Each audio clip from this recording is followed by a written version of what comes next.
Hi, and welcome to Deep Dive with Jamie Stein, where we take a deep dive look at all things reality TV, pop culture, and the world at large. I'm an intuitive and an empath, which means I pick up on the thoughts, feelings, and energy percolating in other people and the world around me. I believe there is meaning waiting to be found at every turn if you're willing to see it. So join me as we dismantle everything from trash TV to high spiritual concepts and learn more about ourselves, each other, and how we're all connected.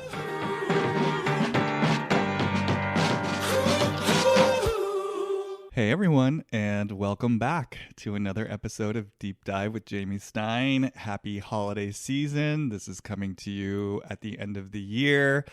So I hope this finds you all honoring your rhythm as we head out of the winter solstice, perhaps going inward, reflecting on what's been and where you want to go, and all that wonderful stuff.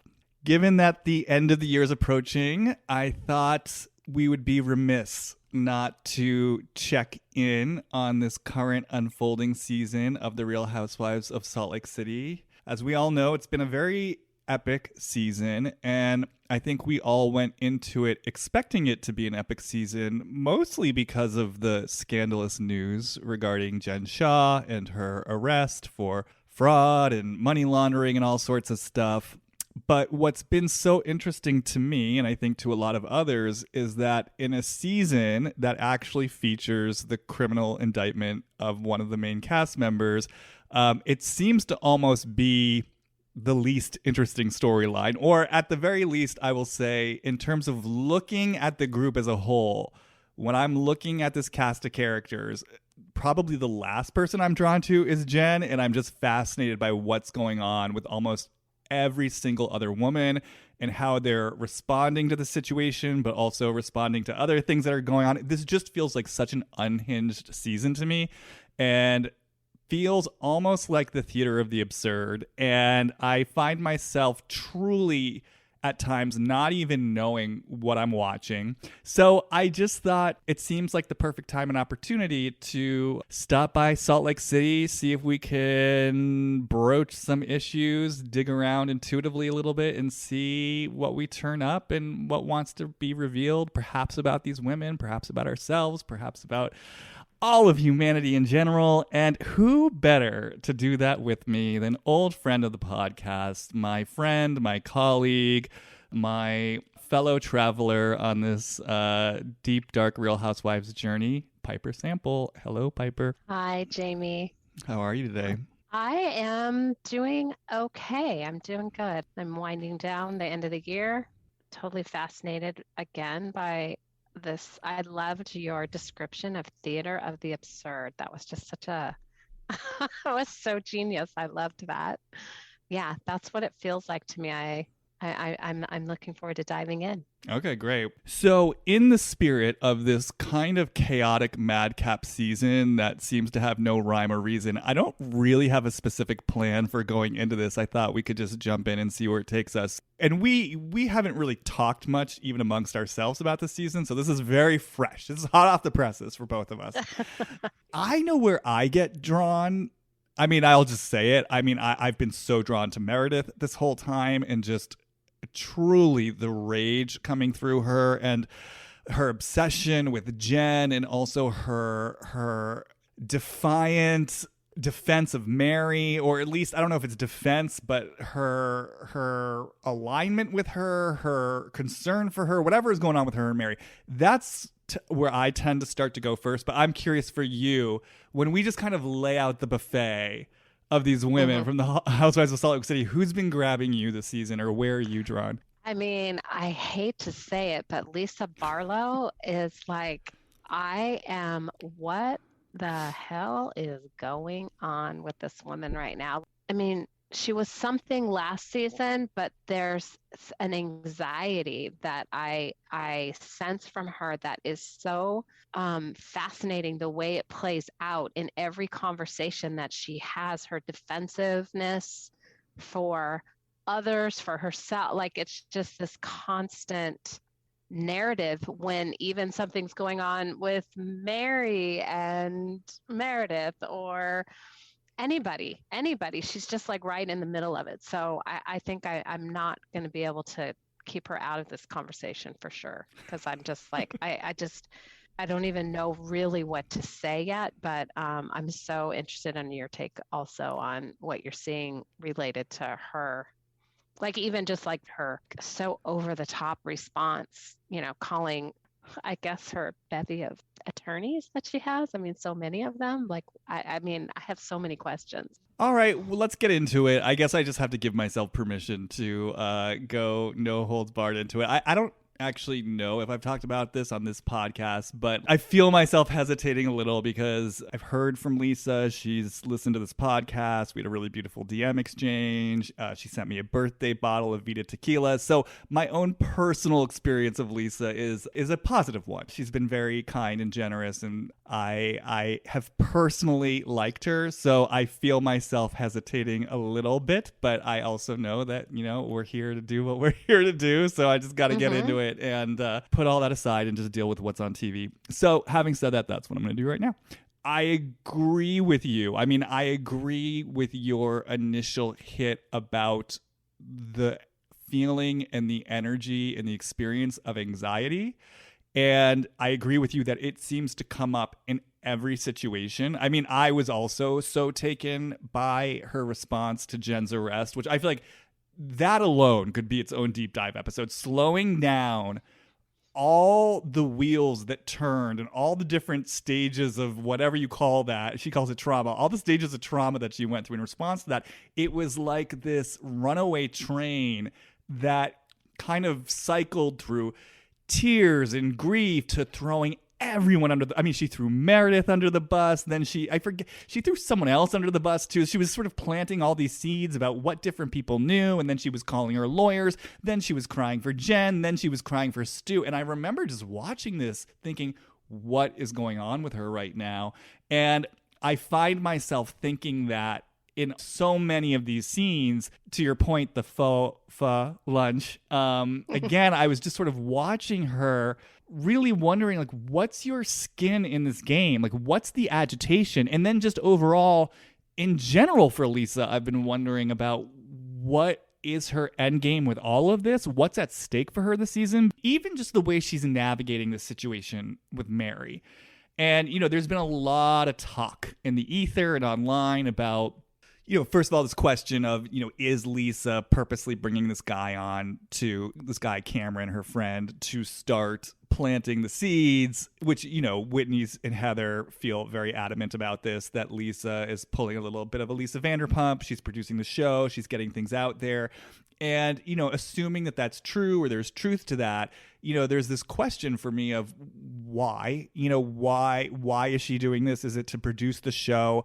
There are people out there who seem to think that it's as simple as Mary and Lisa got into it earlier on one of their excursions. There was that little tete-a-tete where I guess Lisa made a comment about, like, I have to go Google that. Mary got really upset. She kind of accused her of making a racist comment. There are people who think that because of that moment, that point of conflict, Lisa is now exacting revenge against Mary by kind of bringing out this friend of hers who could basically dig up the dirt in a very public way. I noticed that I feel reluctant to buy into that just because it seems so, I don't know. I mean, maybe it's just I'm giving her too much of the benefit of the doubt. It just feels so petty and kind of 1 + 1 = 2. And really, they have one little conflict and now she's going to bend over backwards to orchestrate this whole scheme. I don't know. To me, it doesn't immediately resonate. But at the same time, it does leave me with this question of, well, what's the end game? What's the intention?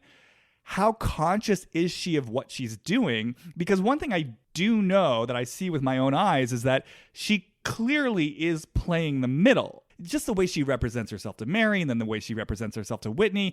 And in this past episode, hearing her say to Whitney, I believe Cameron 100%.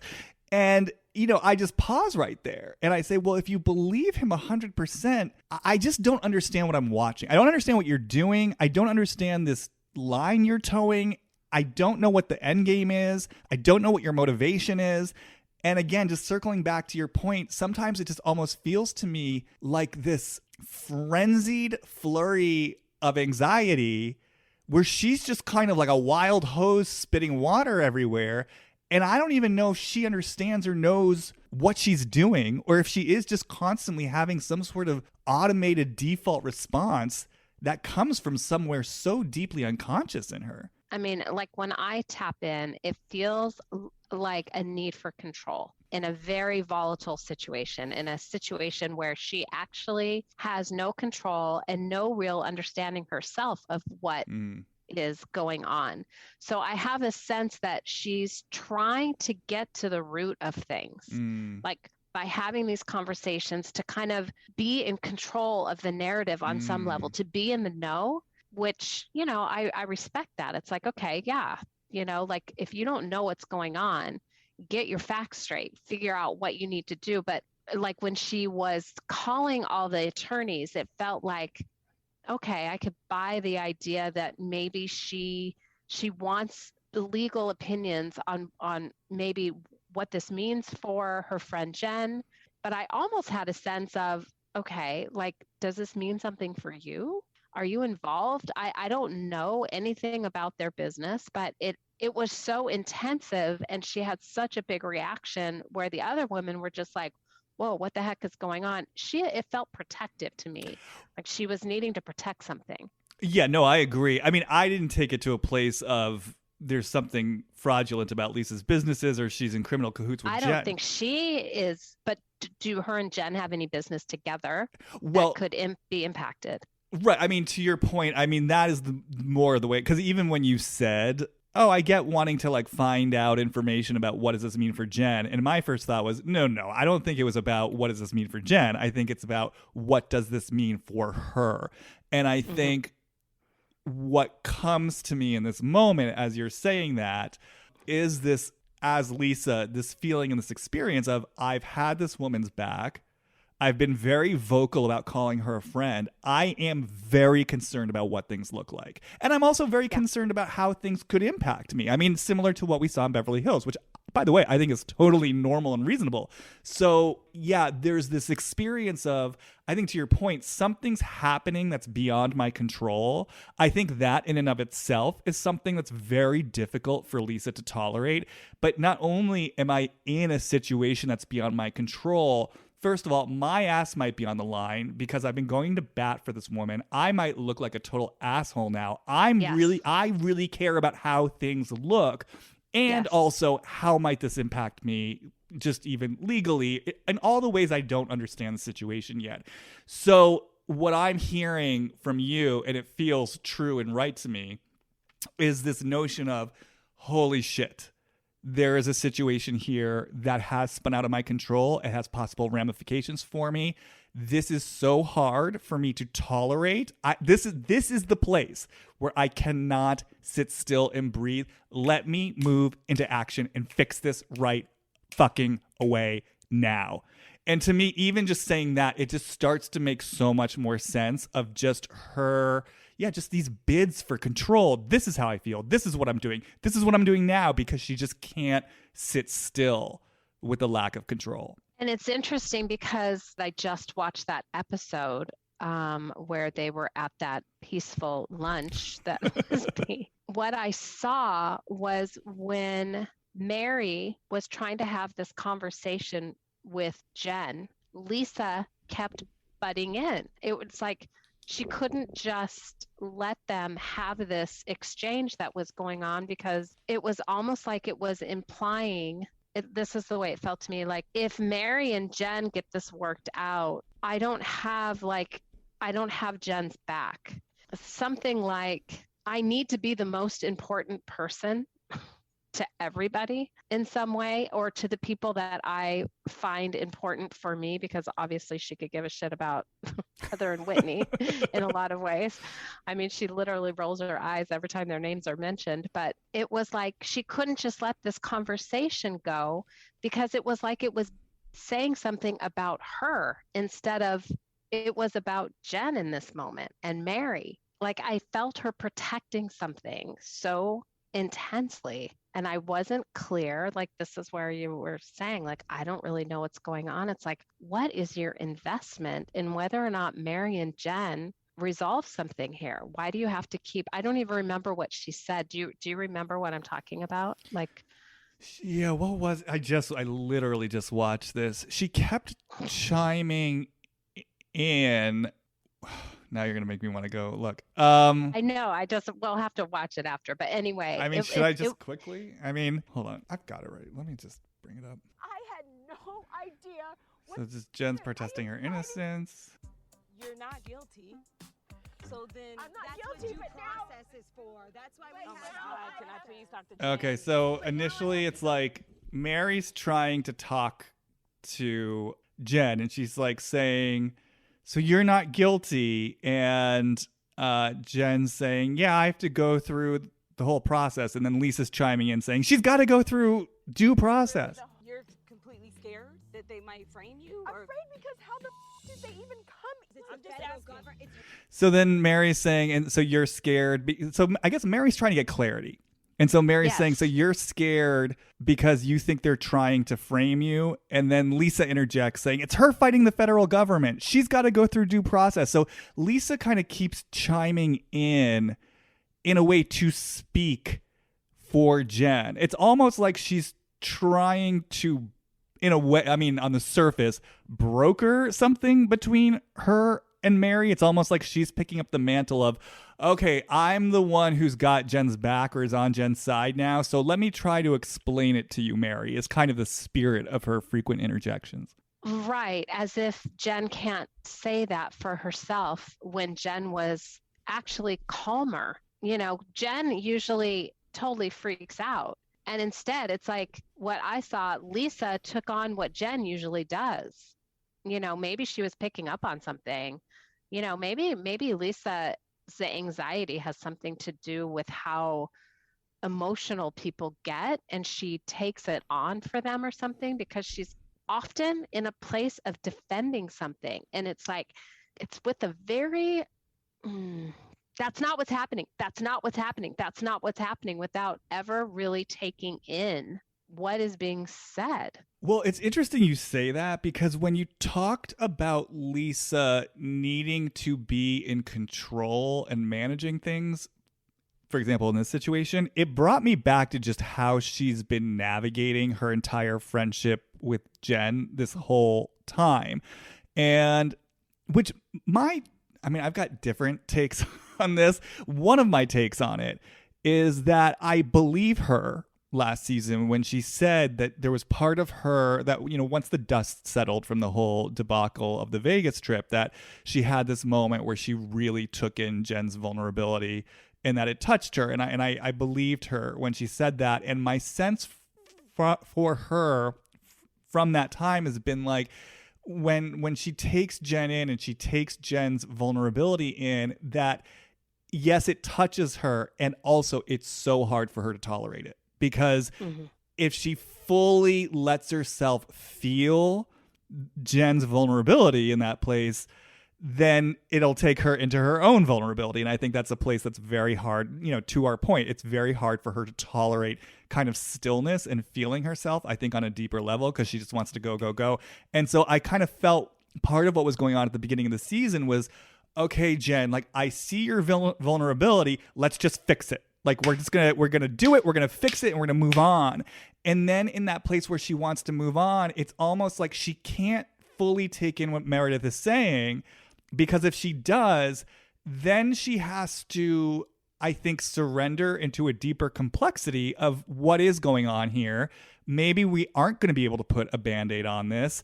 I'm going to have to kind of sit in the gray area where everything's not resolved. And once again, I'm going to have to feel something here I don't want to feel. So my experience of Lisa in that whole situation was, yeah, I'm taking something in that feels very vulnerable for Jen. Let me just make it work, slap on a Band-Aid, get them all together. And if other information's coming in, I don't want to hear it. I don't want to know it. Let's just move on. Let's just do it. And so there's something for me about that here as well, about the way she takes in information, what it brings up in her to be involved, how she tries to fix things. I wanted to ask you if you felt her protection. When? Towards Jen in this moment, or? Yeah, like even because last season I also really, I mean, and I don't dislike her at all. I felt like she understood Jen's vulnerability, like you said. Like I remember talking about this with you. Like there was something that we saw, like she understood something about Jen's position of whatever. I think we were even talking about, the racial piece of it last time. So I like what you're saying. There's a vulnerability that's hard for her to tolerate. And I was wondering if you recognized like her, because it feels like a proactive defending that comes against something that doesn't need protection or defense, but in her projection, she's feeling like in order to be the good friend, because this is another piece that I was wondering, Jen has made it pretty clear what she expects of loyalty and of friends and people that have her back. Like they don't let her be attacked, So I think somehow she's also playing into Jen's expectation around what a true friend does in these circumstances. For sure. And I felt at this particular meal more of Lisa's self-protection, which in a way I feel like you're speaking to in the sense of, okay, I'm showing up as a friend now. I mean, I think you're more tapped in perhaps to her actual feelings of protection for Jen. But what came through me was this sense of, in the way that Lisa will kind of speak out of both sides of her mouth, and she's been getting caught over and over. This felt more to me like I'm stepping in to speak up for Jen now, to be playing this part, as you're saying, of the loyal friend, because this somehow protects me from being identified or called out as being two-faced in some way. I mean, she's really good at what she does in a way. I mean, there's a way in which she's totally sloppy, right? Which is why all these people are having these conversations. But there's a way that you can see that if the cameras aren't on her to kind of reveal all the different situations, she's really good at what she does. I mean, even the way she sat there with Whitney and talked about, I went to Mary and I asked her some questions and I mentioned Cameron. It's you can see how she had enough of a conversation with Mary to be able to come back and say, no, I was direct. I was totally honest. It's totally clear. But we know from watching it, there's a way in which she's not truly presenting the true energy and tone and spirit of the conversation, right? And so there is this way that she talks out of both sides of her mouth. And there's this way that she walks with it where she's very careful and she knows how to play certain parts in the moment. And to me, that just felt like one of those moments of, I'm stepping in here to play the part of the loyal friend because this is the narrative I've got going. And if anyone tries to come back with, well, you said this about that, it's like, no. I don't know. It's hard for me to put into language, but it's like I'm playing the part now. I'm stating my case. I'm getting it in there. This is who I am. This is how I, walk the situation. And to your original point, I'm in control. I'm controlling my own narrative here. Yeah.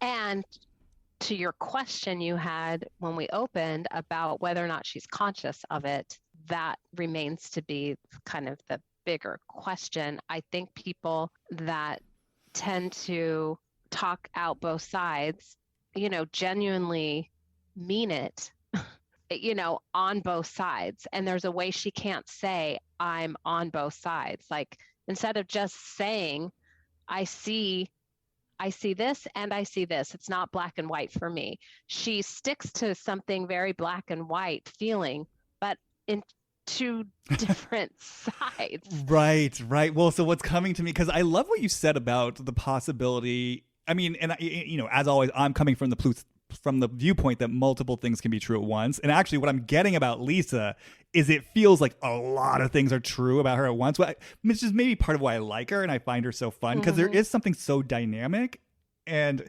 actually very charming about her. But what I'm here, part of what I love of what you said was talking about that possible thread that she's actually, let's say very empathic, that she's very sensitive, right? And so she feels things really deeply. And there's something in her that does want to.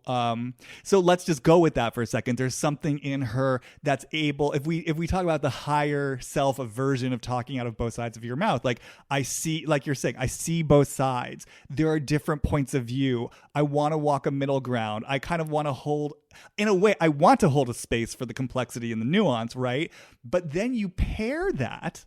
So you've got this potentially sensitive, empathic person who wants to kind of hold space for it all. But then you pair that with someone who is scared to tolerate that very sensitivity. And her go-to mechanism is to make things black or white or to shut things down. So then you have someone who, in essence, is talking out both sides of her mouth and in the moment saying things and then saying other things over here, I think, and I think you agree, in large part from a place of fear. And so then when she gets called out on it, it's kind of like, and we spoke about this with the reunion, it's almost like she experiences as like an attack. It is an attack against her goodness. Mm-hmm. Yeah. Yes, exactly. This is what I think she's fighting for. But then let me bring in the question that I started all this with. Where are you in terms of her relationship with this guy Cameron, him coming onto the show, and this whole thing going on with Mary? Well, I'm not sure what her intention is. I mean, that guy was mic'd up and ready to go. Right. And, again, this is always my question with the production of any of these shows. Like, is that her? Is she saying, I've got dirt? Is this the producer saying, I want to bring this, this is going to be part of the storyline here? Because look, I mean, I've had questions about Mary from the very beginning. So if I'm a producer on this show, I'm like, what is going on with this church of hers? Like, what is happening with this woman? She is a character. There is something about Mary. There is something about Mary. Like, she is coming off really, in my eyes, very poorly.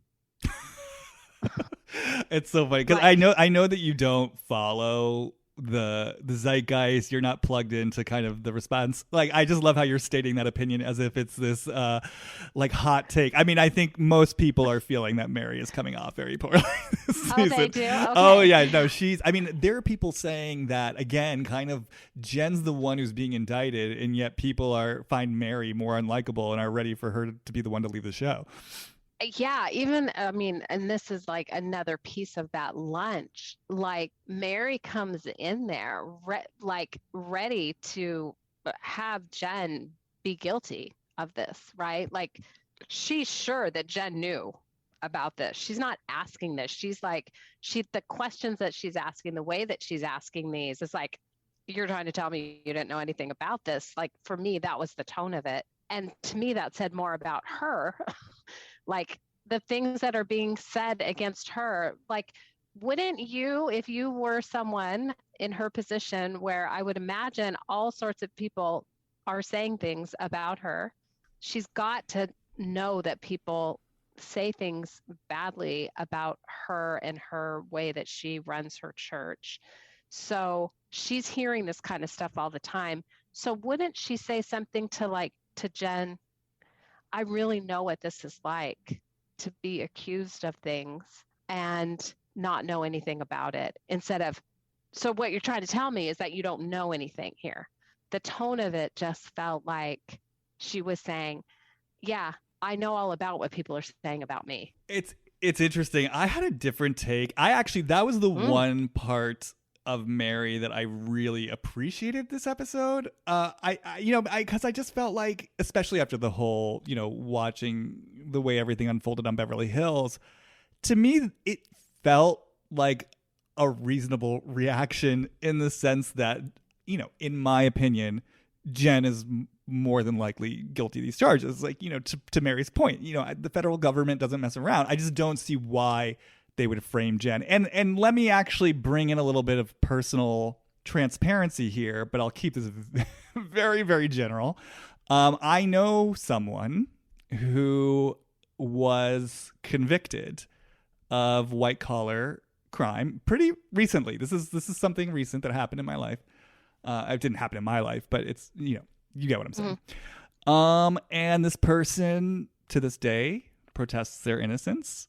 So I and certain people around me were in a somewhat similar situation as this group of women. And so I'll just say for me, okay, so admittedly, no, did I have this conversation with this person? No. But the conversation for me was similar to what Mary was presenting at the lunch, which was basically, look, why would the government falsely prosecute this person? It doesn't make any sense. And, there were other people in my circle who wanted to just be blindly loyal. But also, let me just say something. I want to really differentiate where I'm different from Mary. I'm still willing to stand by someone's side, hold space for them, see their humanity. I'm totally willing to walk that journey with you, but I'm also not going to sit here and pussyfoot around and pretend like I believe your protests of innocence. I mean, it's just... You saw her line of questioning coming from a different place.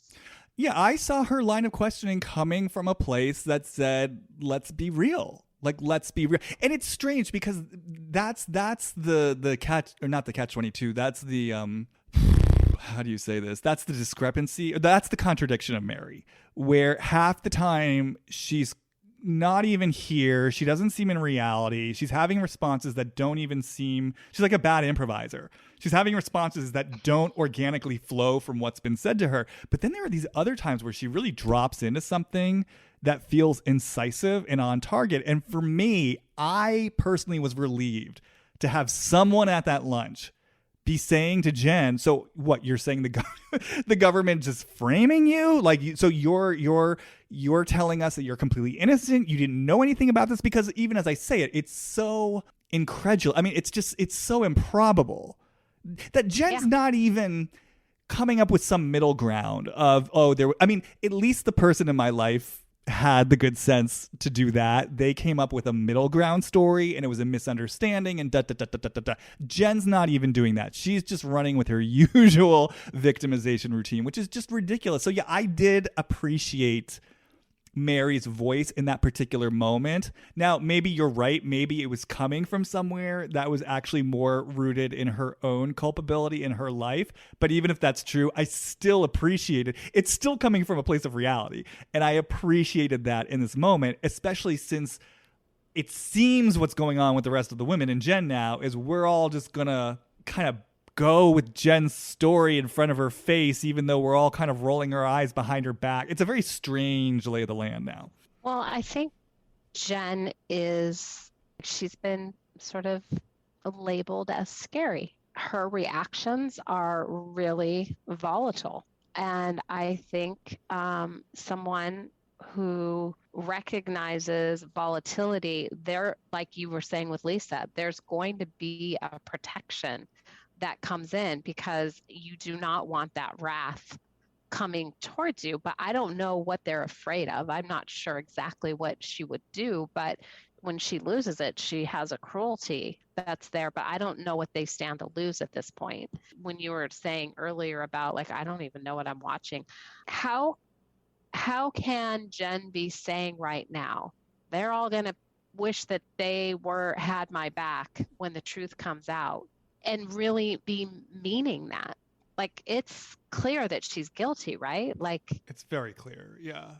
Yeah. It's very clear. So it's she's lying to everybody's face right there and playing a victim. Even in the car when she was talking to Heather about not understanding why Lisa needed time, to get back to her. She expects everybody just to show up and be there. Yeah, I mean, I have several things to say. I mean, going back to Lisa and how she gets into trouble by speaking out of both sides of her mouth. I was watching that lunch and it was so interesting to me because I'm completely fine with Lisa taking time and taking a pause to process what's going on. I mean, I think the only thing, if I were working with Lisa, perhaps the only thing I would tweak is maybe she could have just texted Jen to say, hey, I want to acknowledge, that you've been reaching out to me. I need some time and space just to get clear on, how I feel. I'll reach out to you soon. But whatever. Big picture. I'm totally down with her taking time. Like I don't even think she needed to say anything about that to Jen. I don't think that at all. I think she was smart in that was like the first time I've ever seen her take time.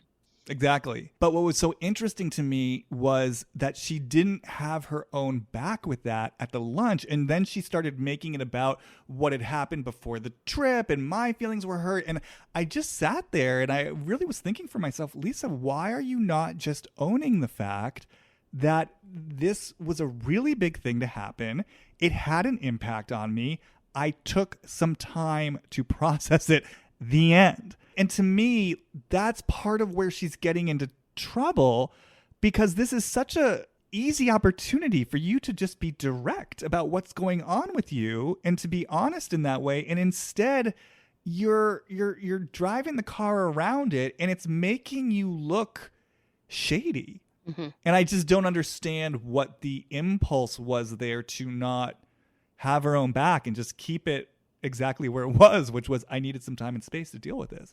I think because, again, her empathetic nature, like when somebody is going through something that impacts you, but it's actually happening to the other person, you have that awareness. Like, I'm not the one being indicted for this, like I don't know if she thought that through, but I think she needed in some way, this is the way it feels to me, some sort of shield or protection to say, actually, I was already feeling attacked by you because of this other thing that had happened. And then this thing went down.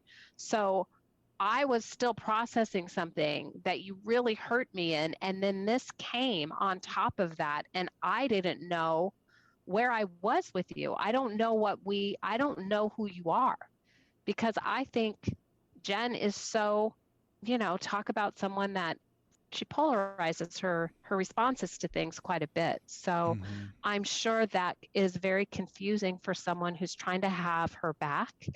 And she was treated very badly in this other conversation that was had. So she was still processing that. Then this other thing goes down and she's not sure what to make of this. And so she tried to say that in the beginning, and Jen started getting more emotional. How do you think this feels for me? And Lisa's saying, I get that. You're allowed to have that feeling, but let me have this. And Jen's like, no, you don't get to have that. Right? So you really actually believed her and felt it was true when she was saying, I was really affected by what happened. And then on the heels of that, there was the arrest. And that's interesting. I think so. I mean, I do. I mean, Jen does that, right? Like, she's really great with people and then she tears them apart. So when something like this goes down, what are you believing? The good side of Jen or the other side? I think there is that deep split in Jen, that people that love her, it's a very confusing person to be around, someone that loves you and then treats you that way, that harshly in the next breath. It's so interesting. I love that we're sort of coming at this from opposite sides, because when Lisa brought in what happened before Vail, I kind of had Jen's initial response of, wait, what?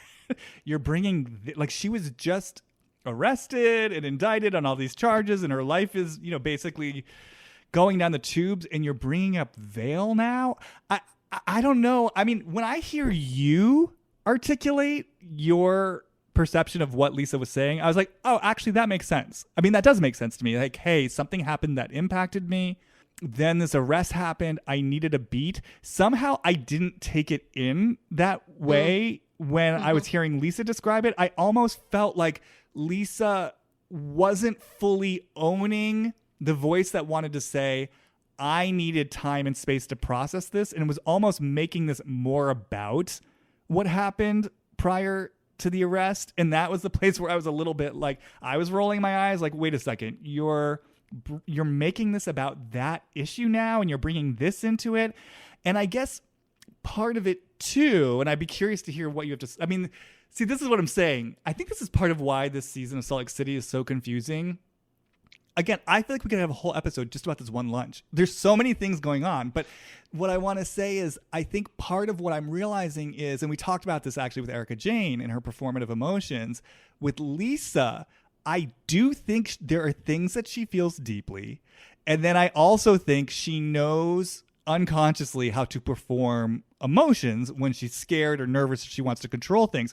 So a lot of the times the way she's navigating these conversations, and this was one of them, I just, and she starts talking about how she was losing sleep over, how Jen treated her and she still had to be a mom and show up to work. And I'm like, wait a second, let's just slow this down a bit. Like you're really, I mean, it's the Meredith Marks. I've been terrorized and traumatized for these people are giving Jen a lot of power. But, for me, I just was questioning, there was a way in which it felt performative. And so I think that threw me off. And then the other piece that I want to bring in here too is also what led up to that fight with Jen in the first place, which was Lisa sitting her down and purposely bringing up this embarrassing thing that had happened in the tabloids as a way to undermine her potential friendship with Whitney. So it was an example of Lisa getting her hands dirty. Now, I'm not saying that justifies Jen's behavior, but I think it's a part of why I wasn't taking 100% seriously what Lisa was saying about the impact it had on her, because I felt like there was a way she was victimizing herself when she did have a part in creating that situation. Now, having said all that, like I said, when I hear you articulate where she's coming from, I can believe that was her experience and that's how she was processing it.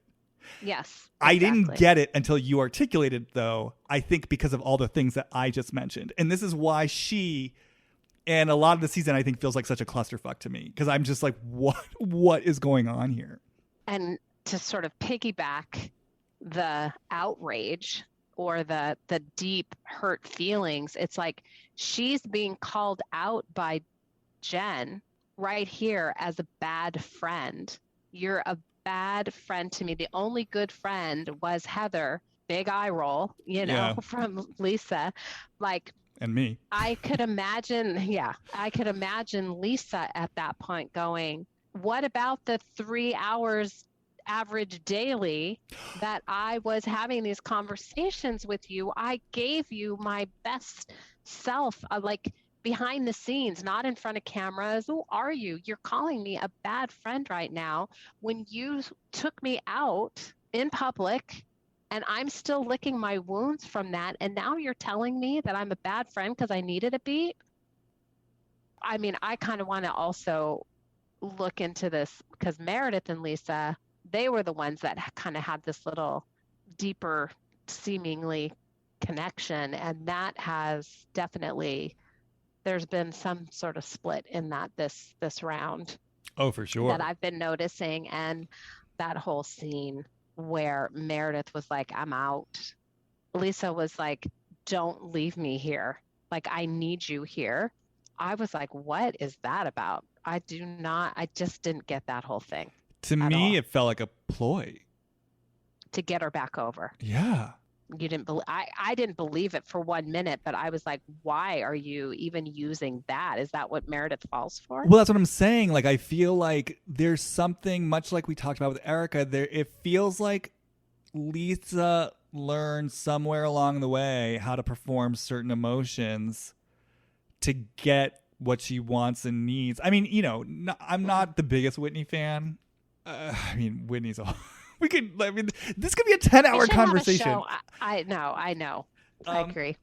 But, Whitney did, I remember her mentioning that, earlier in the season where she's like, okay, this is kind of, Lisa has a sort of playbook, and when she's cornered, she'll go to the tears, and that's just what this felt like. And I felt like for me, again, it's still unclear to me what's really going on a really specific level with Lisa, but I felt like the general flavor of that lunch was things are spinning away from me. And if Meredith walks out, if Meredith is taking a stand against me, if Meredith's not being a loyal friend to me, and I'm so aware of like Heather and Whitney, the peanut gallery, that, you know, as Lisa, and actually I don't think it's just as Lisa, I think it's true, they want to see me taken down and they would delight in it. It's like the wheels are coming off the car. And it felt almost like that schoolyard thing of like embarrassment and humiliation and shame. Like I'm being left behind by my only friend. I don't have any allies in this. I'm getting, she said they keep attacking me. I think for her, it is this experience of like, I'm getting confronted. I'm getting called out.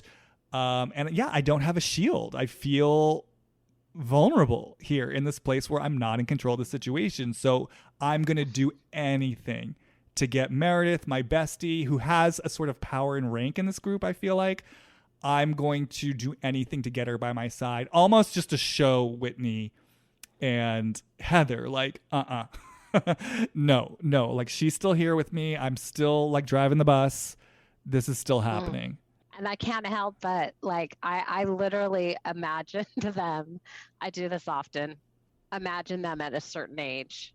And I just pictured all of them in middle school at this pho party, tea party in the gardens, and like all of this going down like on a playground. And I was just so struck by, like you said, the two eating popcorn, like what's next? Like I'm just observing this whole thing. So I have ammunition for later. I'm packing away all the details of this very moment so that I can take people down later. That's happening in one corner. Jenny, I mean, the idea behind she set the table for this, and she ended up inviting Meredith and Mary to the same party. She's got her hand in something. The thing that I just want to make sure we don't miss, because we don't have to spend a lot of time on it, but she keeps, popping up in all of this. Heather and her relationship with Jen. Piper, I'm curious what you make of this. Maybe this is crazy, but I just have this persistent, consistent sense that so much of Heather's drive to be this totally great, reliable friend to Jen throughout this whole season is at least in part, if not largely, motivated by somehow like sticking it to Lisa, showing what a real friend is. I'm the real friend. Like she's proving some sort of fucking point connected to Lisa and Lisa's friendship with Jen. I think I'd need to know more of the history of their friendships before the show. But if we're just talking about the show, my take on it is what I've seen in Heather is she lived a life, a good Mormon life, where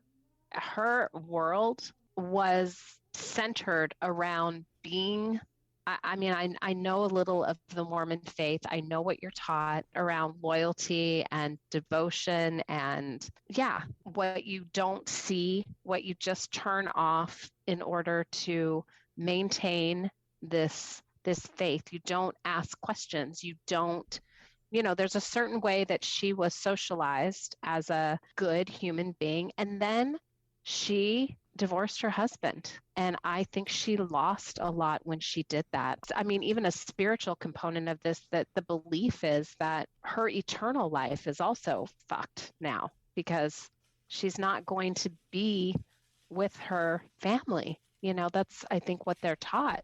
So she took a big risk to go this route. And I think that plays into the way she sees people that maybe look a certain way or, to others appear to be bad or wrong. Like she's kind of like, you don't really know what's going on. You don't know really what's happening. So I think that what I kind of was wanting to believe was that she was understanding that Jen is complicated, that she has this way that she turns on people, but that inside, she wants to believe she's a good person. And I think that she genuinely wants to see that in people. Now, I don't know what she sees in Lisa. Like if Lisa is that big of a threat to her for, there's some threat that she feels there, but I'm not sure what that is about exactly. And so I guess I don't see it the way you're saying it, but I can see it when you say it, kind of like the same way you were talking about Lisa, right? I don't look for that first. So I kind of make up this idea that it's coming from a place of knowing what it's like to have a lot of people against you and wanting to be no questions asked. I am going to be here for you no matter what. That's interesting. Like what she wanted. Yes. Yeah. What she needed, what she wanted. Yeah, I think that's interesting. I mean, I'm sure, much like you're saying, as I hear you speak, I'm like, oh yeah, I can feel that. I can feel the truth of that. I also want to say, as you were speaking, I just kind of got this flash, for Heather towards Jen. And this is pre-arrest, just even thinking about them making up at the start of the season. Because, if you recall, Heather had a very, she didn't have a great showing at the reunion. I know she took a lot of flack from viewers for just how charged and, petulant she was. And it's almost like when I take Jen in at the start of the season from Heather's perspective, I hear this voice saying, I'm going to show you how good I really am. Like, I'm going to show you how good a friend I really am. Almost like, because I do think that Heather and Whitney, but Heather has this deep relationship, to being the good girl. I mean, before it was all about being the good Mormon girl. And obviously, to your point, she's really challenged that. And I want to actually say I like her a lot more this season. I really do. Last season really didn't like her, just didn't believe so much of what she was saying, felt how aware she seemed of her own image. This season, I like her more. I feel her more. And I want to say her storyline, I think it's so compelling. And I really feel for her there. So anyways, all that aside, though, in this place where I think she's had a lifelong investment in being good and in being the good girl, and then, she comes off this reunion, getting a lot of flack. And not only that, it's kind of connected to, I think for her, she felt like she was taking a stand and, she wasn't going to be silent anymore. So I could see that it maybe also kind of jabs her in this place of, oh, wait, I spoke up for myself and I did something wrong. I made a mess. Like I'm bad. And so then it's like when I sort of see Jen across the way, it's like, okay, no, I'm going to be like the best fucking friend to you that anyone could ever have. And now this is part of the way that I'm going to show I'm good. I'm a good friend. I'm a good girl. And then I think with Lisa, Lisa just represents the woman or the person who who won't see you, who won't see how hard you're trying, how much effort you put in, how good you are. And so I think there's just something there around like, I'm the good friend, not her. Yeah, totally. And I think just as you're talking about it, look, both Heather and Whitney left their Mormon roots and were totally ostracized because of it. And Lisa, she's still a practicing Mormon.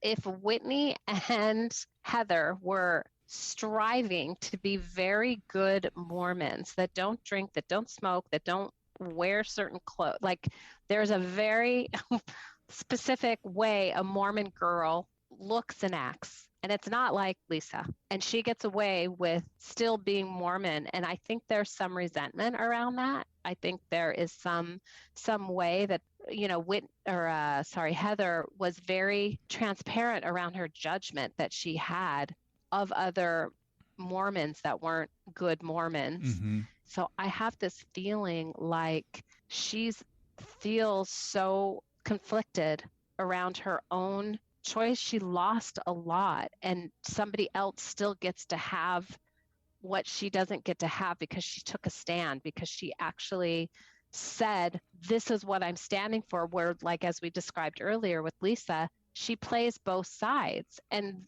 Whitney and Heather see that and cannot stand it. It's like, pick a lane. I can just hear them saying, pick a lane, stop going back and forth. I don't trust you and I don't believe you. And I think they see the way Lisa rides in the middle from a perspective of she's being false as opposed to she's in the middle. Right. And then they have such a charge around it that they, to my mind, become obsessed with taking her down, making sure she's exposed, making sure she has to answer for everything. I mean, it's uncanny to me. I mean, much in the same way that like Lisa was cycling through all her, hysterical emotions in the wake of Jen's arrest. It's Jen's been arrested, and yet somehow time and time again with with Heather and Whitney, it just keeps coming back to, and did you see how Lisa was responding? It's like, wait, this is what you're focused on? Jen's being criminally indicted, and still all you care about is making sure that everyone sees what Lisa is doing. And that's where I'm kind of like, I sort of understand in some ways when Lisa is like, leave me the F alone. Like they seem obsessed with taking her down, and it's that's why I kind of bring it back to like her standing in for the person who won't see them or acknowledge their goodness. There's something about like something has to get seen here. Like I need you all to see this. I need you to see the hypocrisy, because it is. It's to your point. It's somehow like I feel like Whitney and Heather have both had this ambivalent relationship to their own goodness, right? It's like they want to be good. Something in them feels bad because of the way that they're not completely congruent, with this world. Then they actually get excommunicated despite trying to be good. Like they fulfill that prophecy of, being labeled bad in some way. Yeah. And then it's like looking at Lisa. Yeah. It's like you're making us bad when she's actually the bad one, or when you're actually the bad one. Like you all are the bad one, not us. And we want it to be seen. And it just feels like that. It gets visited on Lisa. Like the world has to see this. And it feels to me, again, like what I see when I'm in a room, like if I'm holding a group field where there are personal issues that have the underpinnings of systemic, larger pieces that aren't being addressed. They are a part of some system that there's power, there's good, bad, there's right, wrong, and that is what they are playing to, like something underneath is driving this. And I don't think it's just about being seen, but like you said, being seen as good, right, being seen as honest, being seen as transparent, being seen as loyal.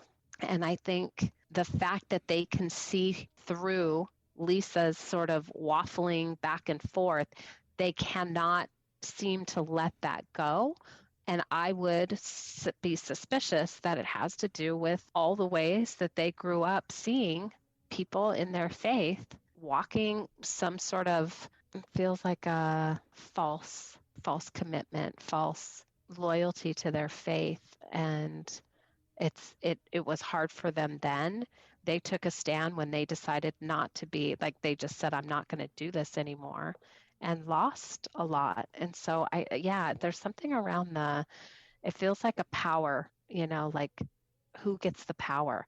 If I felt this whole group, the narrative, like I was thinking about the fact that there's been so many franchises already. So Salt Lake City, it's the most recent one, right? Yep. So when I look at all these women, I just don't understand why people do this. And then because I don't understand that, I'm not that type of person, I have to then go, well, they want to be seen, right? They want to be on camera. They've probably watched these shows and have an idea of how to get that storyline happening. So is part of what they're doing driving this, narrative that gets played out? Is part of their motivation, I guess? Is that why it's so confusing? Because it's not super real on some level? Like they're producing the show. Yeah. I mean, I always tend to think it's both at once. Yeah, of course, there's obviously an awareness that they have a show to produce. And it also feels like, well, one, the show ends up tapping into real emotions and currents of energy. And also, two, even in the place where maybe things are produced for the sake of the show, me coming from my perspective of feeling like everything's a reflection of everything, I still feel like the pattern, the individual pattern for each of the women's going to show up in how they're doing what they're doing, the choices they make and what they're doing. Like, it's still going to reveal things about them, and it's still going to touch on themes that are, I think, resonant to their personal journeys and then their journey as a collective group as well. Yeah, so maybe this is, if I feel it that way, maybe this speaks to the culture in Salt Lake City. It's definitely a different culture. This is a a place in the United States where it's heavily Mormon. And I know a lot of Mormons in my life. I happen to be someone that I lived next door to the bishop of a Mormon church growing up. And so I have a very specific, if you want to call it, a general view of who Mormons are taught to be. And it's not a real person. You don't create conflict. You don't be in conflict. You don't ask questions, that lead you to a deeper understanding of your faith. You are faithful. You take what's taught and you believe it. And if you do challenge something, you're a problem. You're seen as someone who isn't trying to know more, but questioning something that should just be believed, which is very different than a lot of other faiths where the questions are welcomed. So when I think about that, I think about a specific reality that I don't know if all of these people are totally in their background, it's in their background to grow up this way, but it definitely surrounds them.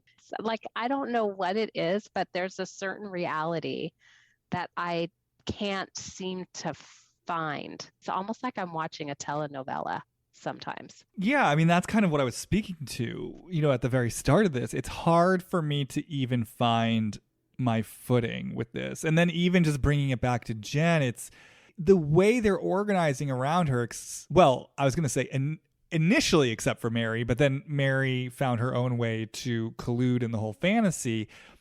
It's like they're organizing around her, accepting her protestations of innocence at face value, even though we know, I don't think any of them really believe she's innocent.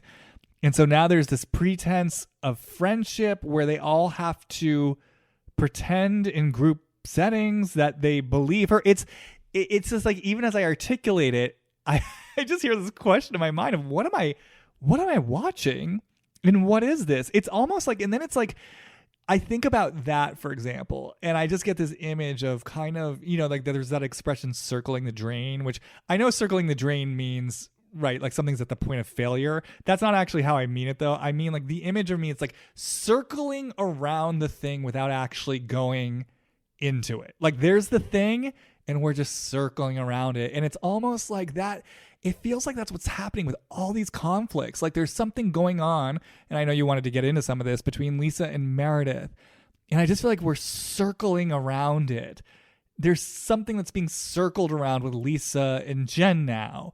There's something being circled around between Whitney and Lisa. It's like there's something going on in all these different relationships, but we never get to the thing. Maybe that's true of other franchises, but it feels in Salt Lake City somehow more removed from the core truth of what's going on. And kind of what you were saying about how the women, there's a fear of Jen's response. I think it's also true of Mary, right? And, again, Heather and Whitney have been speaking to that. People are scared of how Mary's going to respond.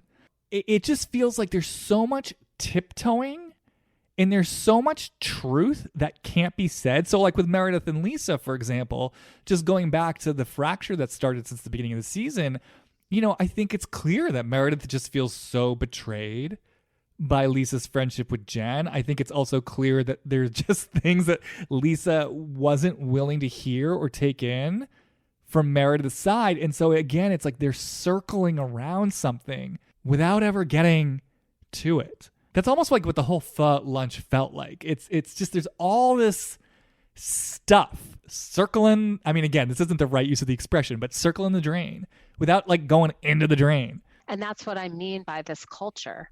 It's rare for Mormons to get divorced. It's rare for Mormons to address maybe like, I know someone whose family member ended up to be trans, and it's like, it's just so not accepted in the larger system and what that actually means for these families. It's so big what they have to give up to actually go into something because it's their eternal life that is in jeopardy also based on this faith. And so if there's some conflict that comes up that threatens their eternal family's future, it's not just about what happens right now. It's quaking the whole eternal life. And I would imagine there's such a way that this is just constantly in the larger field that there's not really a way it's taught to, oh, there's a conflict. We go into the drain and we pull out the hair and we clear it. It's like, nope, we'll just like pretend like, no, there's no clog down there, like, oh, the water filled, it'll eventually drain. It'll get there. It's just a little slow. Yeah, it's suddenly like as you speak, what you make me aware of, and I don't mean this in a diagnosy sort of way. I just mean it in a illustrative language kind of way. But I'm looking around at all the women at that table, and I'm just like, wow, there's so many splits. So you've got like Jen obviously has such a severe, her, I almost mean in a diagnosing way, it's like her split is so deep, between the criminal and the perpetual victim and what she's not willing to claim, the drain that she's not willing to go into. Mary, same thing. I mean, look, regardless of something's where there's smoke, there's fire, there's stuff going on with that church. She ain't willing to look at it. Right.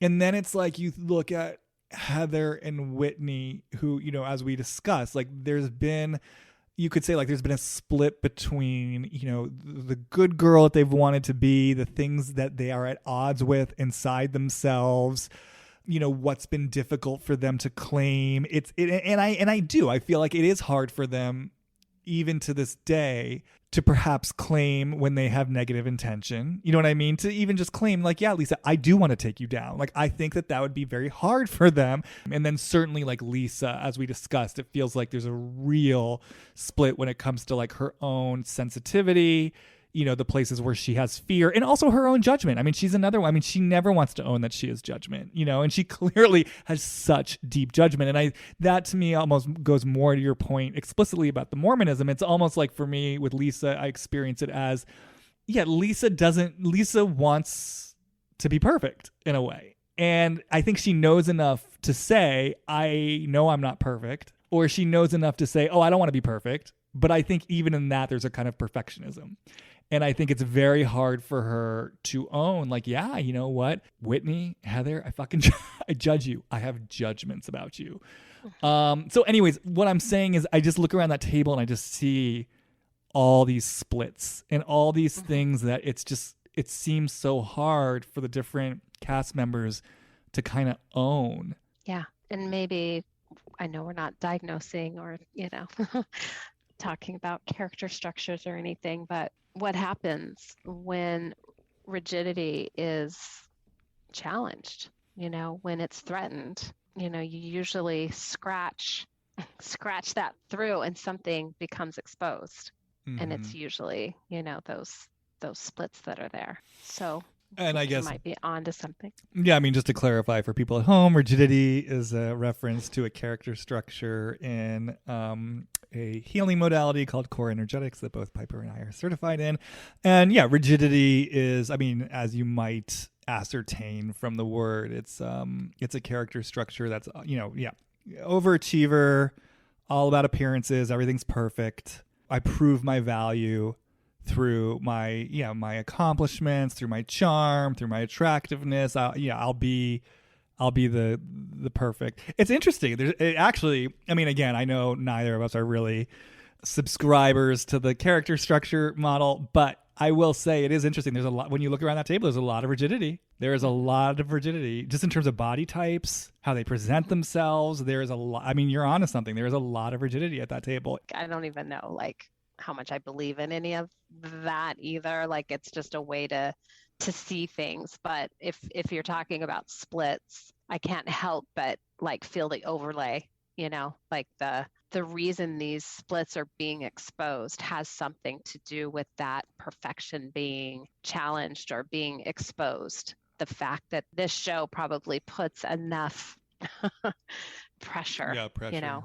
Well, let me just ask you, is there anything you want to say about Meredith? I mean, like I said up top, I've just been she has seemed unhinged to me this season. Now, I do want to say, I guess her father did die right before filming, so I kind of want to give her that grace. Like, I think she mentioned that on the show, but she has seemed, to me, truly unhinged. And I mean, I remember that when they were packing up to like leave Vale, and she was in her bedroom packing, and I just remember there was this close up on her being like, she was passionately arguing on behalf of Mary, just being like, you can't just put things out there into the universe like that, like practically near tears, so distraught and upset on behalf of Mary. And I remember just watching her, just thinking to myself, what is going on with this woman right now? What is going on with her? In her rage towards Jen. I mean, the quiet rage of her taking in the information about the arrest. And it's just interesting because I feel like wherever the drama goes now, Meredith has kind of two default reactions where it's just like, kind of basically like, well, this is everything I told you guys about Jen and no one wanted to listen. So there seems to be that flavor of like validation. Like I was saying something that no one would listen to. But then the other place she goes is, like I said, this ardent defense of Mary. Like, don't come for Mary when it's almost like the two are connected somehow. Don't come for Mary when no one listened to me about Jen. Oh, no one listened to me about Jen? I'm protecting Mary. It's like, what?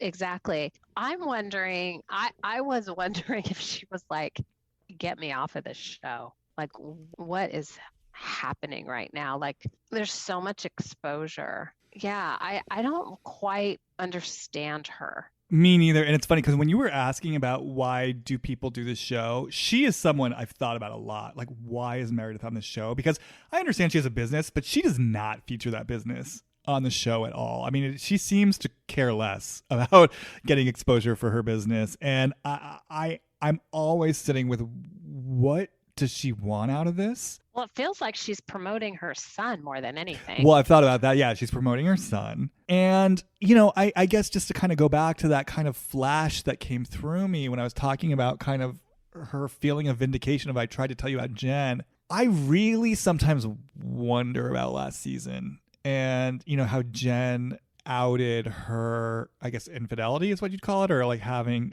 dating another guy while she was having trouble with Seth. And just really wondering about that. I mean, I know that Meredith was clear that she was angry. I also want to say, if Meredith were embarrassed about that or self-conscious about that, she did a great job of pivoting the conversation away from that, because I almost forget that's what happened. It's such a blip on the radar. And sometimes I wonder about that. Is that part of what's going on here? Was there a deep sense of betrayal, rage, and embarrassment that I think on one level wouldn't want to own because she's the queen of emotional disengagement, and I think she's used to disengaging from her emotions, but also to your point about the show and rigidity, if she doesn't want this on the show, that she's kind of trying to not make as big a deal out of it as it perhaps is. Because I always flash back to her at the reunion. And I thought it was so interesting that she was literally on the edge of the screen. I'm disengaging. She was surly without fully engaging.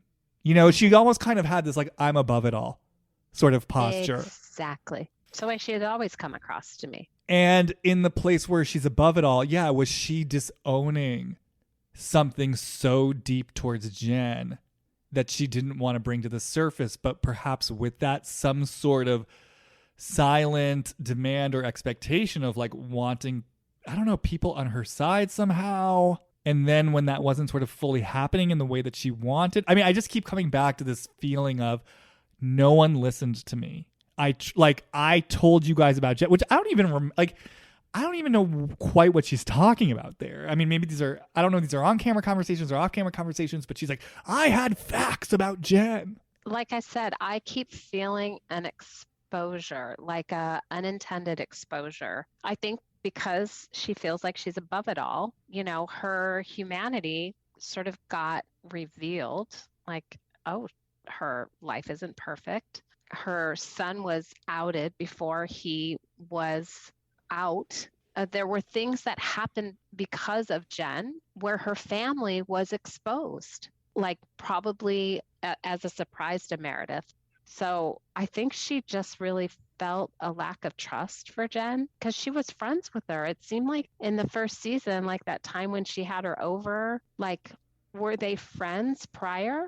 I don't remember if they were friends prior, but they did start the season as friends, and again, sticking with the theme of exposure, and I've talked about this elsewhere on this podcast. I mean, I do think it's interesting that Meredith never really took accountability for the fact that what started that whole conflict with Jen, was the fact that Brooks was speaking disparagingly about Jen's genital area, and in a way that, as I spoke about this before, wasn't exactly kind. It didn't really give Jen the benefit of the doubt.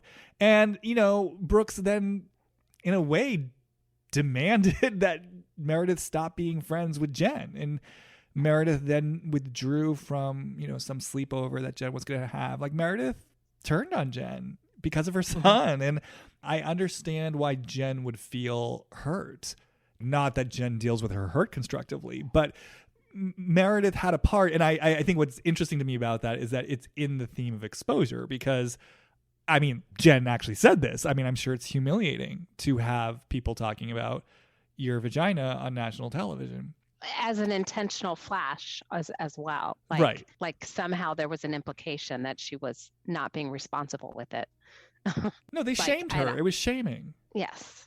Exactly. It was cruel. And and I'm not going to say Jen isn't. No, Jen totally. This is not to excuse Jen's actions, but as Meredith and Brooks sit there playing victim, there was cruelty. Yeah, because I mean, you're a mom, right? I mean, I kept putting myself in Meredith's shoes. I just was like, if I had a kid, a 20-year-old son who's speaking about my female coworker in this way on camera, I think I'd have something to say about it. I think I'd kind of take the wheel and steer that ship a little bit. And it was just interesting to me that Meredith was so seemingly okay to just roll with that. Look, I don't understand her relationship with her son at all. I don't understand it. It's very uncomfortable for me. I do have two sons. I don't know why. I don't understand the way he talks to her. I don't understand the way that she counts on him for fashion advice. Like, there's just something very different, I will say. It's just different. And it's, like I said, the only reason I could see her being on the show is to promote him. Her daughter is never on the show. Or her other son. I didn't even know she had another Exactly. son. There's another son. Yeah. And when all this stuff was going down, even the first season with her husband, the advice she was getting from her son, there was just that whole thing about him planning this romantic thing. Like, I don't understand that at all. That is not the way I lean on my children or have them. Yeah, I would definitely have something to say about how he was with what happened. Yeah, on camera. Oh yeah. If it were your son. Yeah, I mean, that's what's so interesting to me. It's the way that she was so disengaged and kind of rolled over for him, and then in that place of disengagement, she did something, whether it was indirectly or not, that was hurtful and that was cruel. Shaming, like you said. Shaming. Jen has a response, which, no question, Jen has a problematic response, no question. But it's just interesting then that on the other side of it, there's this rage, there's this victimization, we've been terrorized. There's something for me about that kind of yin and yang, the complete disengagement, the rolling over, I'm silent, and then on the other side is just sort of this world of emotion that just gets visited on Jen. And it just makes me wonder, like, if Meredith had clearer stances on things up front, if there were harder lines she was drawing, you know, would so much of that energy be disowned? Yeah, maybe that's part of what's happening this season is like, I don't have time for this. I am above this. My line is, no, I'm not engaging.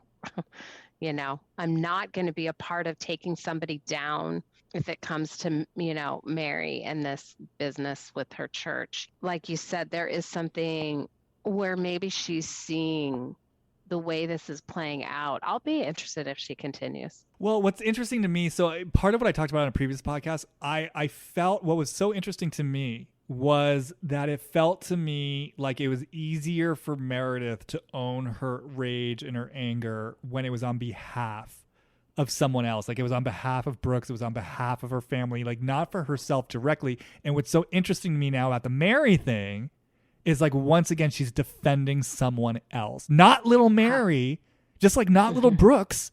You don't do that to Brooks. You don't do that to Mary, rather than the voice of like, you don't do this to me. And again, if I'm on to something perhaps with just her not wanting to really, I mean, no pun intended, to engage around that kind of original sin of Jen, of like bringing this stuff out that was like really embarrassing, there could be something there.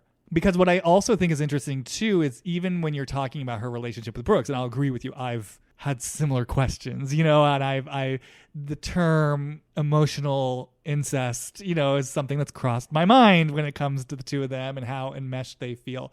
But what's interesting to me about that is, you know, the thing about it, you know, if we want to call it emotional incest, or if we want to take terms off the table and just sort of deal with it as a certain kind of enmeshment, it's like a lack of boundaries, right? There's like there's just like a blurring of boundaries, which to me feels like an echo of disengagement. Like I don't have clear, strong positions, feelings, boundaries about things. And then even when I have the boundaries, I'm on the side of the reunion stage, kind of just surly, and I'm over it. Or to your point, I'm over what's going on this season. Oh my God, as I'm saying this, my jaw is starting to tense. Like I just feel that part of her that's like, yeah, I won't have boundaries. I won't draw a line in the sand. I won't do it.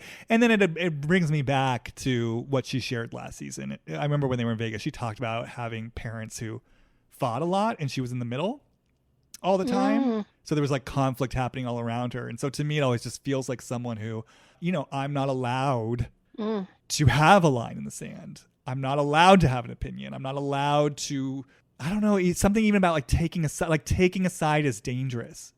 If I have an opinion, I'm on one parent's side and not the other. It causes more conflict. It causes drama. I don't know. Like, I don't know exactly what the flavor of it is, but suddenly I heard something about like taking a side.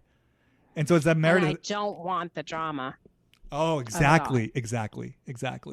It's safer here if I don't have a point of view. Yeah, and then to your point about I'm above it all, like I just dropped back into the place where sort of Jen revealed this thing about her again, I don't know if it's right to call it cheating because I guess they were separated, but whatever, her outside the marriage escapades. And I just felt like, what is this? It's just like, yeah, this is where my power is. My power is in not. So whereas Jen has a false sense of power from exploding, Meredith's sense of power is like, you are not getting this from me. Yeah, exactly. I am not engaging. I'm not going to let you see how deeply this impacts me. Never. But then on the other side of it, she's imploding the season. So her plan's not really working because the emotions are leaking out elsewhere. But yeah. And imagine being, again, this goes right back to that sense of being exposed. It's like this isn't happening just in a friendship, not on camera. I think she has complete awareness the whole time that this is going to air, and it's literally being aired. And also what you were saying before when you were like, oh, things about my family are being exposed. And then I kind of felt the possibility of, and I'm responsible for this. Like, yes. I did this. I brought them into this. Yeah, something about that. Like, I don't know. I feel kind of a weight of guilt. And like I did something wrong. And yes, something I've exposed something. And then I just think that's even interesting again if we go back to her history of like to what degree did she feel responsible, for things that were going. I don't know. It's interesting, right? There's definitely a responsibility in there though, for sure. I feel that with her for sure. She carries that very seriously. And maybe that's part of what she and Lisa have in common, because I really feel that with Lisa Barlow too. I think that's a huge part of the fear that drives her. It's like, I'm the one, I got to hold this all together. Like I've got like it all falls apart. I'm just hearing this voice. It's like they're all relying on me. They're all relying on me. And I just got to keep it going. Although it's interesting because you talked about, with Lisa, you talked about kind of a perceived threat that might not even be there. And when I say that, like, they're all relying on me, I get such a deep sense of actually, Lisa, if you put it down, everything would be okay. Like whatever that, maybe there was an initial threat or messaging around that somewhere early in your life, but like now the threat's perceived. No one's actually relying on you. I mean, in the way that it feels like they are, like that if you slow down or stop for 1 second or don't keep it all together, everything's going to fall apart. It's like, no, Lisa, actually it's not. And then I can feel it as Lisa, if I put everything down and just like, go on a trip for a month and let everyone fend for themselves. Yeah, that's where I have to tolerate like the sensitivity, the fear, the sadness, the anger. I just felt that really strong. Like the voice in Lisa that wants to say, I don't know, this is what's coming to me. Like, I'm a little girl, like, or I'm a girl, or I don't know. It's just like, don't put this responsibility on me. Like, it's not fair. I don't want this that's why I brought this up, right? Responsibility. I don't want this responsibility. Ooh, not mine. Oh, I feel that. And then I feel, as I'm feeling this, it's like, I think this is why she then will feel so attacked. There's just something, I'm just doing the best I can. I'm holding it all together. I didn't ask for this responsibility. Maybe that's why you like her. Are you implying something about? No, maybe that's just a place where you can see her, Oh, no. Yeah. I mean, I've always said that. Like one of the reasons why I like her is I feel her vulnerability. I feel her heart. I feel her love. I mean, look, we could have a whole conversation about like her sons and their businesses that they're conceiving when they're 3 years old, apparently. But I do feel her love, for her husband, for her family. And just kind of bringing this back to Meredith and Lisa, I can understand, like, if we were to go with this premise that Meredith really was rocked by what Jen did, and she's sort of holding that wealth of emotion inside of herself, maybe not directly stating it. I can understand, though, from that perspective, how seeing Lisa kind of sleep with the enemy, it's almost like I hear this voice of Meredith saying, like, take this in. Like, why don't you see how this is impacting me? But I also question to what degree Meredith let in Lisa to the degree that it's impacted her. Exactly. And the fact that she probably, because Lisa plays these middle rather than sides, like she's in the middle, I'm wondering if that's something also that Meredith is bothered by in Lisa, because Meredith is like, if it's wrong, it's wrong. This is not okay. I'm out. I'm disengaged. And Lisa's engaged. She's like, I'll be in it on both. I'll figure this out. I'm always in the middle of it. And Meredith is like, that if the energy is going in and the other withdraws, like maybe they represent some sort of sisters to each other, where I don't know if Meredith has sisters or anything, but maybe there was drama that was caused in her family by someone who got involved, where Meredith pulled back to make everything okay, or not feel it or see it.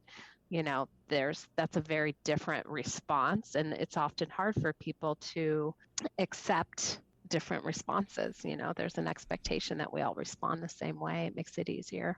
Well, so yeah, let me ask, do you have a sense of like what Mary is representing to Meredith? It's a really good question. I don't know how she sees her, to be honest. Did Meredith go to her church that one time that Whitney did? Like, yeah. Did they go together? And she said she had a nice experience. Yeah. I really can't tell, other than, I don't know if she represents somebody to her, but I think this is what it feels like right now, is the way that Meredith got exposed, unintended, like she didn't know what she was going to have exposed. There's a way that Mary right now has the potential to be exposed in something too. So maybe she represents in some way this vulnerability of exposure.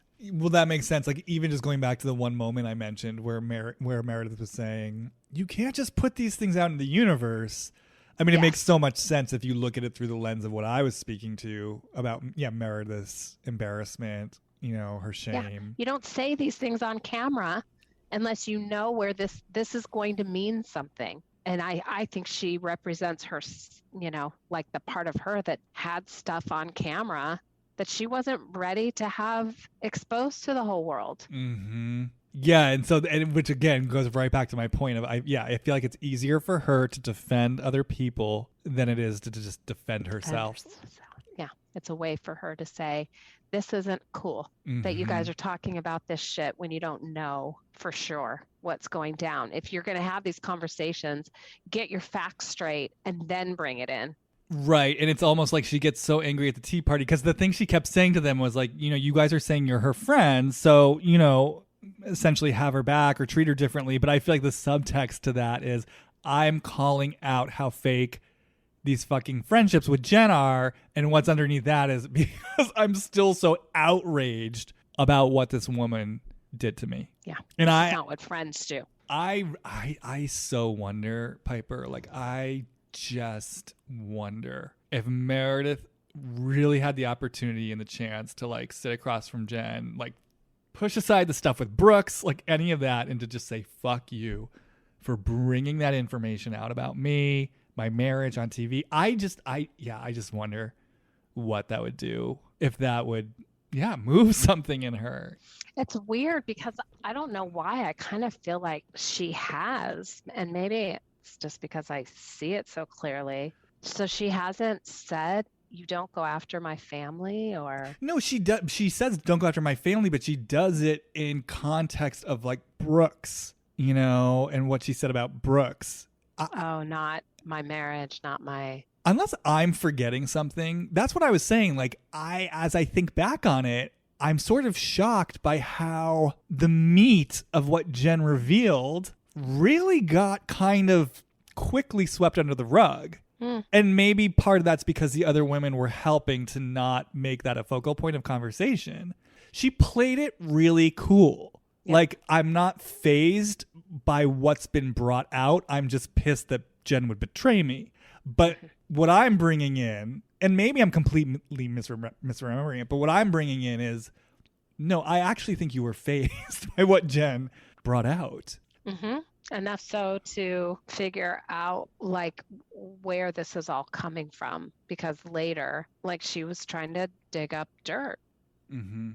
Well, let me do one last pivot. I am kind of curious now that we've gone on this journey, just kind of going back around because we didn't really address it. Do you have a sense of Lisa's intention or motivation in bringing Cameron round in the middle of this season? You're just kind of thinking it's production, or cause she greased those wheels. I mean, she introduced him to Meredith and said repeatedly, oh, Meredith's really good friends with Mary. I mean, she said it at least 3 times in their little conversation, and she kind of hightailed it out of there. Cameron's mic'd up. Yeah, it kind of feels in the same way that she's in that middle camp, like, I know this guy. I don't want to be responsible for where this goes, but I want the truth, like something about needing to know. I need to know comes in. Oh, that's interesting. And that's not mine, like, well, it's so interesting too, because you way up top mentioned her need to be in control, which I think is so interesting. And it makes so much sense in terms of what the other women are noticing about how she'll have information and then she'll kind of parse it out, which they interpret as her trying to get other people to do the dirty work, which may have truth in it in terms of what you're saying right now. But I also really feel it as like, I'm the one who has the information. I dole it out. and again, to what you were speaking to earlier, I'm the gatekeeper. I'm the one who's friends with everyone. I'm in the middle of everything. I have the full, I can see the hand. I'm keeping it close to my chest. You all don't get to see the hand because this is where I have control. Again, I just keep going back to her saying, I believe Cameron 100%. So I'm just like, if you believe Cameron 100%, why have you been friends with Mary this whole time? And I just don't, it just threw me for a loop. But if we look at it from this point of view of, I want to see all sides of things. There are things going on here. I want to get a lay of the land. And then to your point, yeah, it feels like there are things that should be brought out in the place where, yeah, I'm playing both sides. I don't want to be the one to do it. Let me just sort of get through this with my hands as clean as possible, being as good a friend as I can to everyone. Do you have a sense, like if Lisa Barlow were to take a stand, like rather than greasing the wheels, were to come on second season and just say, Mary, I have this friend Cameron. Mary, I have this friend Cameron. You did some fucked up shit to him. I'm not cool with it. Where does that take her? Why would that be difficult for Lisa Barlow? What's that experience like for her? Have you seen Mary's eyes? Well, okay, but I mean, Mary aside, I just mean in principle, this notion of not talking out of both sides of your mouth, of like, kind of like with Meredith, like taking a stand, being direct. I don't know if the part of her that is in the middle really believes Cameron all the way.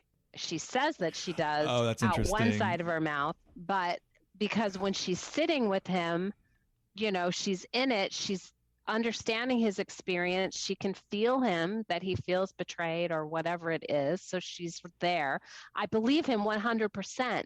But then when she's with Mary, she's like, I can't confront her when I don't actually know whether or not this is true, even though with him, why would he say these things?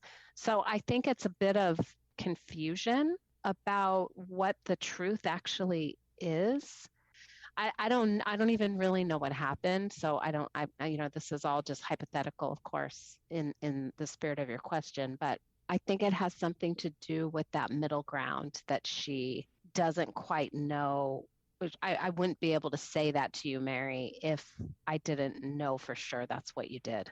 Well, what about then, let's just say she's not going to go in saying like you did this stuff, but just to have a frank conversation of, hey, I've got this friend. I guess just to answer my own question, I just keep kind of this thing about Lisa potentially not walking the middle. It does feel like somehow like that's where she feels like she could be attacked, somehow. It's like, if I'm not walking the middle, if I'm taking a side. No, you know what? It's weird. As I just suddenly felt into it, it's like, I agree with you. There's something in her. I agree with you. There's something in her that wants to see all sides. I don't know. I like that about her. Yeah, I just really felt that. It's like, I don't want to play the blame game. I want to see all sides. But it's interesting because I think that in and of itself can be a position. And I almost feel like she stated it. That's what I'm saying. And I'm saying that's almost the position she's not taking. And that's what I mean when I say I feel like, oh, this is where I could be attacked. That's where I see Meredith's huge issue with her. But it's interesting because like I hear the words like, I'm hearing words that Lisa has actually said. I'm hearing the words of like, don't attack me for who I am. But it's almost like, oh my God. I don't know. This is going into the drain. I feel like, so Lisa feels like if she takes the position of, I'm walking the middle, this is who I am, this is what I stand for, this is what I see, this is where I could get attacked. There's a way in which I could get attacked for who I am. So because of that, I'm not going to fully commit and own to what I'm doing. And instead, I'm going to do it in this way that kind of, I talk out of both sides of my mouth. I'm sort of loyal to everyone, but to no one. Like there's a way in which I do it where, it's more about me being in control and never having to reveal my hand rather than me kind of showing up in my intention to hold space, to have this opinion, to have that opinion, to be true here, to be true there. And so because there's a way that she walks with it, where she is playing both sides of the fence, people get pissed at her, which then makes her feel attacked for who she is. So in her unconscious method of avoiding this experience of I'm going to be attacked for who I am, I end up creating a situation where I feel like I'm attacked for who I am. Mm-hmm. Listen to that, Lisa Barlow. If you really take ownership of this place, it can be a very powerful place for you. It's interesting. Oh, Lisa. Oh, Lisa. I'm like, did we just circle the drain or did we get somewhere? That's a really good question. Is it possible to get anywhere with this crew? It feels like this conversation was in some way reflective of the way that it feels. Mm-hmm. Like, I don't really feel like I know them any better. I don't feel like everybody has that sense of mask and like all the complication that's underneath. I think they're a very complicated group. Yeah, I mean, it's interesting because I was telling you before we recorded, I had no impulse to kind of do prep work for this, of like dropping in beforehand, because it's too much, man. It's like too overwhelming. I wouldn't even know where to start. It feels so, as you said, it feels very complicated. But I do think, sometimes what happens with these episodes, I remember I did an episode about the last season of Real Housewives of New York, and there was a way in which it ended up feeling like difficult in the same way that the season felt difficult. And it was helpful for me to understand, like, oh, this is the energy of the season, Yes, and that's kind of like what this feels like. It's like, it's almost, for me, I guess what I'm saying is, for me, there's almost a relief or power in naming this experience of we're circling around a drain without ever going in it. And that sort of becomes its own, it's kind of its own sort of character quality in the show. And then I think, just to bring it back to what you were saying, that you feel that it's also in some ways reflective of, certain systems and structures that are in place in Salt Lake City. So I guess it all makes sense. Yeah, it might be interesting, Jamie, to maybe reach out to your audience at some point and have them ask specific questions for you, to drop into. That might... I would love to know what your audience is seeing and experiencing around this, because it is so complicated, and sort of like there's, like you said, that layer of circling that happens is a character in itself. Mm-hmm. And you almost have to address that, as well as, each person's connection to that, whatever that field holds there. Well, it's interesting you say that, because I've really been thinking about setting up a phone line to have people I think that would be super fun. Yeah, call, and either you could share, things that you realized about yourself, or, because I get DMs and messages all the time from people talking about like, oh, I realized this, or, this hit me in a certain way. Or, if you have specific questions, the more specific, the better. So maybe I'll take that as a cue. You're saying that as a cue from the universe to just set up the phone line, and if I've set it up, I'll maybe add a little tag to this episode. And here is the tag. So I have gone ahead and I have created a URL where you guys can leave me a voicemail. I'm going to put the link for the voicemail in the show notes. And depending on where you're listening to this, you should be able just to click through on your phone. But I'm also going to leave you the URL here as well. You just go to sayhi.chat/deep dive. And of course, deep dive is all one word. So once again, that's sayhi.chat/deep dive. I'd love to hear from you. So anything that's coming up for you, if you have questions that you want me to explore on this podcast, either related to the Housewives or psycho-spiritual topics, if you have questions about anything that's been discussed on these shows, if there are things that have come up for you and just in terms of your own awarenesses for yourself and your life and your feelings, and you want to let me know, anything that you are inspired to share, I would love to hear it.